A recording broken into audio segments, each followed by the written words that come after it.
In February 1945, something unprecedented in American military history occurred at the Gulfport Harbor in Mississippi. A transport ship docked carrying 40 Japanese women who had been captured during the Allied operations in the Pacific, primarily from administrative roles in occupied territories like Saipan. Nurses, typists, and civilian auxiliaries who had served the Imperial Japanese Army, these women stepped onto American soil, expecting the barbaric treatment their propaganda had warned awaited all prisoners of the savage Americans. Instead, they found themselves staring at electric dock lights, paved wharves bustling with mechanical cranes, and warehouses towering higher than anything they had seen in Japan's war-torn cities. But the real shock came when they realized that in America, even prisoners of war lived better than most Japanese civilians had during the war's final years. 23-year-old Hana Tanaka, a former nurse from Osaka, pressed her face against the window of the military transport vehicle and whispered to her fellow prisoners, "This cannot be the same America we were told about." She was about to discover that everything she thought she knew about her enemy was wrong. Before we explore how this revelation changed everything for these women, tell us where you're watching from. We love hearing from viewers around the world who are fascinated by these untold stories of human discovery during wartime. Hana had volunteered as a nurse in 1943, driven by patriotic duty and the belief that Japan was fighting a noble war to liberate Asia from a backward, resource-poor America. Imperial propaganda had taught her that Americans lived in crude wooden houses, ate tasteless food, and possessed technology inferior to Japan's disciplined society. But as the convoy drove through Gulfport toward the internment facility at Camp Como in Mississippi, Hana stared in astonishment at sights that contradicted everything she had been taught. Cars filled the streets, not just military jeeps, but private automobiles driven by ordinary citizens. Neon signs advertised products she had never heard of, their glow piercing the dusk. Buildings rose with architectural elegance that made Osaka's structures seem modest by comparison. "Tanaka-san," whispered Yoko Sato, a typist who had worked at a military office in Saipan. "Look at the clothing the American women wear. Even common people dress better than our officers' wives." Hana followed Yoko's gaze and felt her worldview shift. American women walked confidently on sidewalks, wearing colorful dresses of fabrics that would have been rationed luxuries in Japan, their faces adorned with cosmetics unavailable to most Japanese women. "This is impossible," Hana murmured. "We were told America was starving, its cities primitive, its people weak." But the evidence streaming past their windows told a different story. America wasn't merely surviving the war, it was thriving. The abundance was overwhelming, almost offensive to women who had endured years of rice rationing, blackouts, and relentless air raids. The train journey from Gulfport to Como provided a cross-country education in American industrial and social might that left Hana speechless. For 3 days, they watched through barred windows as endless farmland, colossal factories, and prosperous towns rolled by, a display of wealth that defied their pre-war understanding of America. "Look at the fields," said Michiko Nakamura, a young telegraph operator captured in the Marianas. "They stretch beyond sight, and every farm has machines we've never seen." Hana pressed her face to the glass, observing tractors larger than any in Japan, working fields that dwarfed rice paddies back home. The agricultural technology was decades ahead, the scale incomprehensible. Single farms seemed larger than entire Japanese villages. The cities were even more staggering.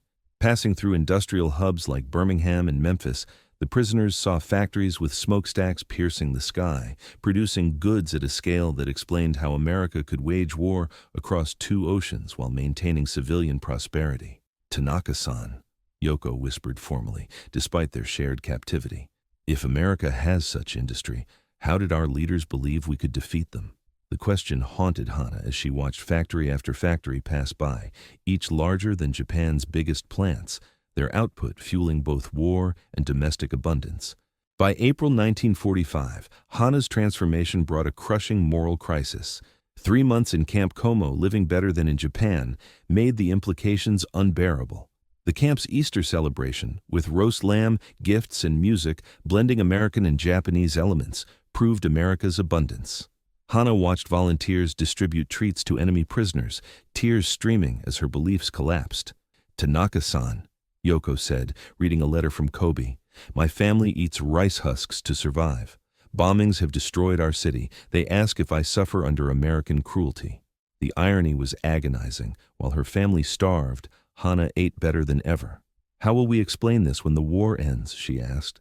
Yoko, watching prisoners sing with guards, replied, how can we explain we live better as prisoners than as free Japanese? That night, Hana began writing unsent letters to her family, documenting America's truth, Japan's propaganda lies, and the realization that Japan could not win against such a humane, advanced nation. The American guards escorting the prisoners were unexpectedly kind, offering food and answering questions about the landscape. Sergeant Dorothy Wells, a Southern woman from Mobile, noticed Hana's fascination. You seem surprised, ma'am, she said in careful English, which Hana understood from her medical training. America is different than we were told, Hana replied, her English halting but clear. Wells smiled with a warmth that disarmed her. What were you told about us, miss? Hana struggled to articulate the propaganda's lies. We were taught Americans were poor, your cities small, your culture crude. Wells nodded, her expression patient. Propaganda tells folks what their governments want, not the truth. You'll see the real America where you're going.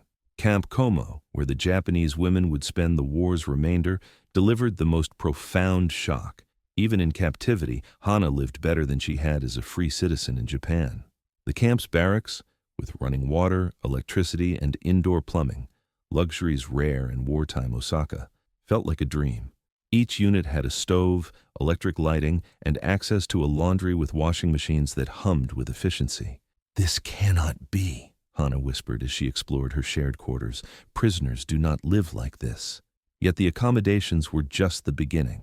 The camp boasted a hospital with equipment surpassing Japan's civilian clinics, a library with books and magazines in multiple languages, and recreation facilities including a theater for films.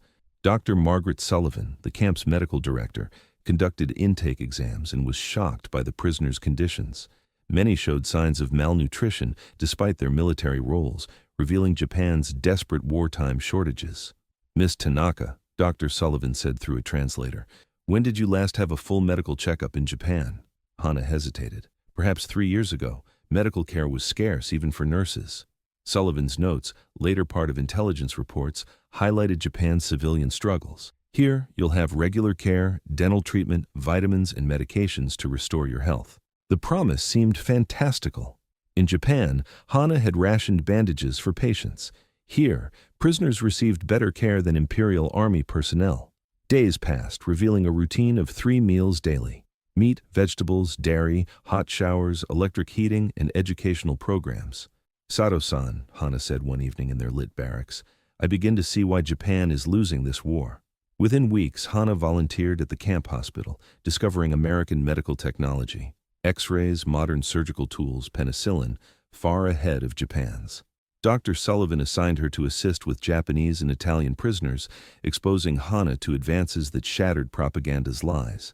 These drugs treat infections we couldn't in Osaka, Sullivan explained, showing penicillin vials reserved in Japan for elites, if available at all. American companies share them with prisoners. Hana held the vials, marveling at a society that prioritized health even for enemies. Educational programs further dismantled her beliefs. Professor Robert Hayes, a retired scholar, led classes on American democracy in a heated lecture hall. Miss Tanaka, what were you taught about America? He asked. Hana struggled with now absurd notions. We learned Americans were selfish, without culture, their government weak. Hayes nodded. And what do you see here? Hana looked at volunteers, educating enemies, organized facilities surpassing Japanese civilian standards, and democratic prisoner councils. We were taught lies, she admitted quietly. Hayes's response was gentle. Truth is complex. Your learning societies differ from their enemies' portrayals. That night, Hana began a diary, documenting her discovery that America was not the barbaric land she'd been taught to despise, but a civilization treating prisoners with dignity. Hana Tanaka stared at the fluffy golden item on her plate with a mixture of curiosity and disdain. After 3 weeks at Camp Como, Mississippi, the food had been astonishingly plentiful, more than she'd consumed in Japan's final war years. But this particular dish offended her sensibilities as a nurse trained in Osaka's disciplined culinary traditions. What is this bread? She asked in halting English, prodding it with her fork. Biscuits, ma'am, replied Sergeant Dorothy Wells, the mess hall supervisor, her voice warm with Southern pride. Fresh baked this morning with real butter. Around the dining hall, 40 Japanese women prisoners examined the unfamiliar food, their expressions ranging from intrigue to skepticism. Most had been captured in the Pacific and transferred to American custody in early 1945. "This is not bread," declared Michiko Nakamura, a former telegraph operator from Tokyo. "In Japan, we have proper rice or wheat bread, not this lump." Several women nodded, and Hana felt emboldened. As someone who valued Japan's refined cuisine, she considered herself an arbiter of taste. "Sergeant Wells," Hana said loudly, "in Japan we have true bread, mochi, anpan, shokupan. This biscuit is peasant food." Wells's eyes flickered with amusement, not anger. "Well, ma'am, you don't have to eat it, but I'd suggest trying it before deciding. Southern biscuits have fed American families for generations. Before we discover what happened when Japanese pride met American cuisine, tell us where you're watching from around the world. We love connecting with food enthusiasts who appreciate these remarkable cultural collision stories." Hana pushed the biscuit aside, focusing on the chicken, green beans, and mashed potatoes, which were surprisingly delicious. Most prisoners followed suit, leaving the biscuits untouched, whispering about American culinary ignorance. "Imagine," said Yoko beside Hana, "a nation so backward they serve this doughy lump and expect civilized people to eat it." But as the meal progressed, Hana noticed a shift. Younger women, less bound by tradition, tasted the biscuits, their faces changing from doubt to delight. "Yoko-san," Hana called to a typist across the table, "you're eating that?" Yoko, slightly embarrassed, nodded. "It's good. Fluffy, buttery, not like rice, but good." Michiko scoffed. "It's peasant food." Yoko smiled, reaching for another. "Then Americans make tasty peasant food." As the hall emptied, Hana glanced at her untouched biscuit, warm and fragrant with butter. Pride held her back, but curiosity suggested her assumptions about American food might be as misguided as those about American treatment. The next morning, biscuits reappeared at breakfast with eggs, bacon, and grits, a dish Hana found as unappealing as wallpaper paste. "More of this?" Michiko exclaimed, loud enough for Wells to hear. "Do Americans eat nothing but dough lumps?" But more women tried the biscuits, some adding butter or jam, their reactions hinting at an unexpected appeal. Yoko was teaching others to spread strawberry preserves, creating converts. "Tanaka-san," she said quietly, "try it before judging." Hana bristled. "I don't need to taste peasant food to know it's unfit." Yet her stomach, accustomed to wartime scarcity, betrayed her. The biscuit's buttery aroma was enticing, and she'd been hungry for months before capture. American portions were restoring her health, but pride blocked her from embracing their signature dish. That afternoon, Captain Patricia Morrison addressed the food issue in an orientation session. "Ladies, I understand biscuits are unfamiliar. In Japan, wheat is for noodles or bread, but in America, especially the South, biscuits are a cherished staple." She pointed to a map of U.S. wheat and corn production. "Wheat is abundant here, but biscuits are our tradition. Nutritious, versatile, paired with gravy or jam." Hana, her culinary pride stirred, asked, "Why not rice bread? Japan uses rice for everything." Morrison nodded. "We have rice, but biscuits are cultural, richer in vitamins than plain rice." After the session, Wells approached Hana. "Miss Tanaka, I hear you're a nurse with a good palate. Want to visit our kitchen tomorrow to see how we make biscuits properly?" The invitation cleverly appealed to Hana's expertise while offering a way to explore the despised food. "I'll come," Hana said, "but I won't promise to eat it." Wells grinned. "Fair enough, ma'am." That evening, Hana lay in her bunk hearing prisoners discuss meals with growing appreciation. "The biscuits with gravy were good," one admitted. "I asked for seconds," said another. "We're gaining weight," Yoko noted. "After Japan's rations, American food is a feast." Hana touched her own frame, noticing the difference 3 weeks of meals had made. She'd been frail upon capture, like most Japanese civilians. The abundance, even the biscuits, was restoring her, whether she admitted it or not. The question was whether her pride would let her acknowledge that Americans might know something about cuisine that Japan had overlooked. The camp kitchen at dawn was a revelation.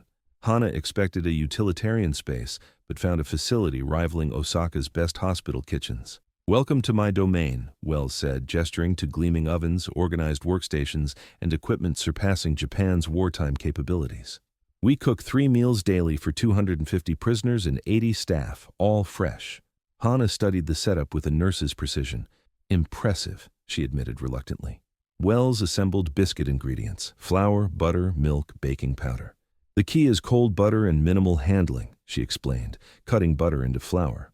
Overwork it, and biscuits turn tough. Hana analyzed the technique, noting similarities to mochi's delicate preparation. Wells shaped dough into rounds, placing them in a hot oven. 15 minutes at 425 degrees. Too early, they're dense. Too late, they're dry. The kitchen filled with a buttery aroma as biscuits rose golden and fluffy. Wells cut one, slathering it with butter and jam. Try it, Miss Tanaka, as a nurse judging nutrition, not a Japanese who thinks biscuits are crude.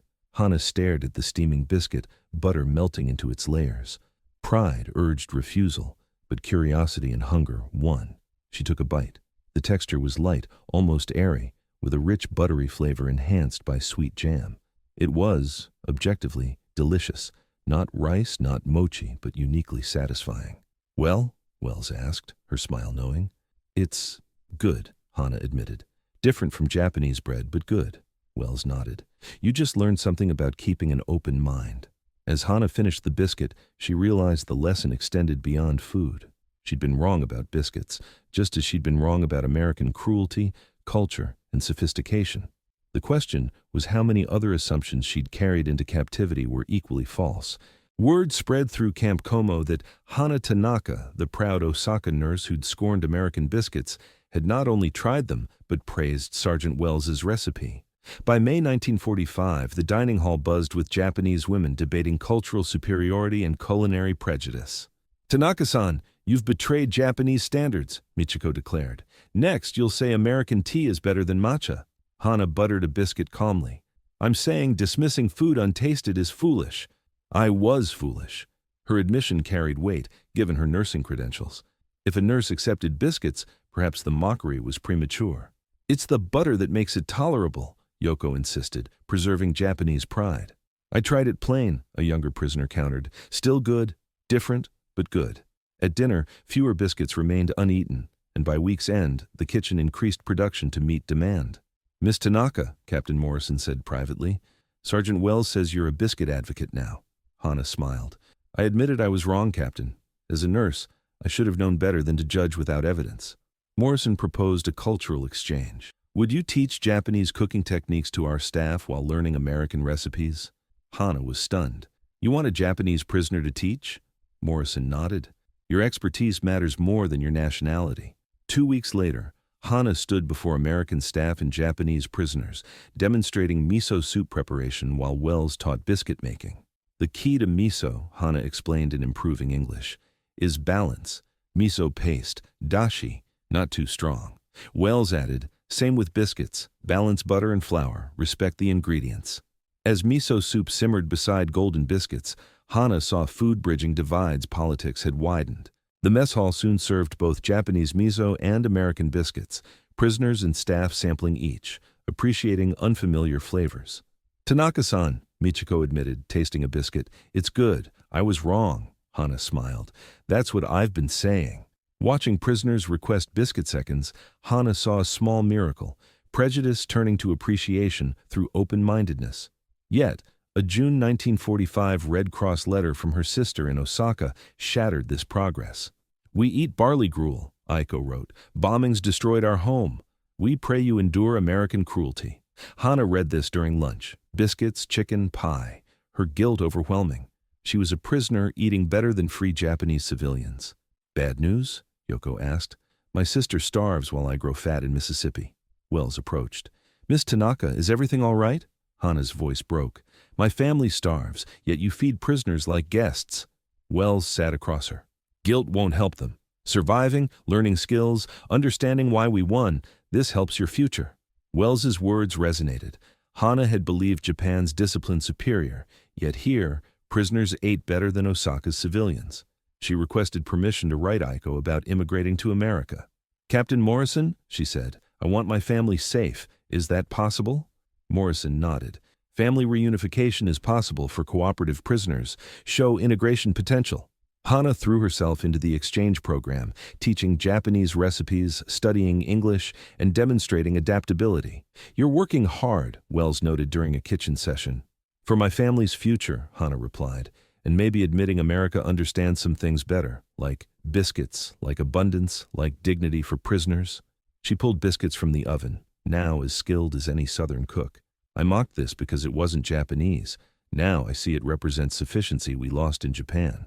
By August 1945, news of Japan's surrender after Hiroshima and Nagasaki reached Como, bringing relief and grief. Hana listened to the radio, torn by her nation's defeat and her family's uncertain fate. Aiko's next letter confirmed survival, but described starvation. Hana, approved for the Cultural Exchange's farming program, joined local farms, teaching Japanese rice cultivation while learning American mechanization. At the Carter farm, she faced suspicion. "My brother died at Iwo Jima," Mrs. Carter said. Hana offered biscuits she'd baked. "I thought these were crude until I tried them. I was wrong about biscuits. And Americans." Her honesty softened Mrs. Carter. "You're not what I expected," she admitted, tasting a biscuit. Over months, Hana visited 5 farms, her biscuits breaking barriers, teaching techniques that boosted yields. Hostility persisted. At Como's general store, Mr. Ellis confronted her. "You shouldn't be here. My son died fighting your people." Hana stood quietly, understanding his pain. Mrs. Carter intervened. "Hana's increased our harvest 25%. She respects our culture. Try her biscuits." The tension eased, but Ellis left silently. Back at camp, Morrison encouraged her. "You're building bridges, Hana, through biscuits, through honesty." 6 months later, Ellis visited the Carter farm, apologizing. "My wife tried your biscuits at the church social. You admitted you were wrong about them. Maybe I was wrong about all Japanese." Hana shook his hand, seeing reconciliation unfold one person at a time.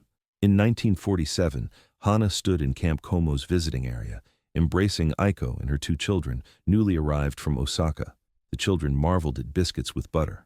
"What's this bread?" the youngest asked, echoing Hana's first question. "American biscuits," Hana said, serving them. "I thought they were peasant food, but I was wrong. Try them." As her nephews ate eagerly, Hana knew her journey from prejudice to appreciation was about more than food.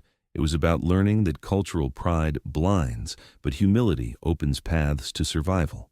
By 1950, Hana opened Tanaka's American Kitchen in Como, a diner blending Japanese and Southern cuisines. The sign read, "Japanese tradition, Southern heart."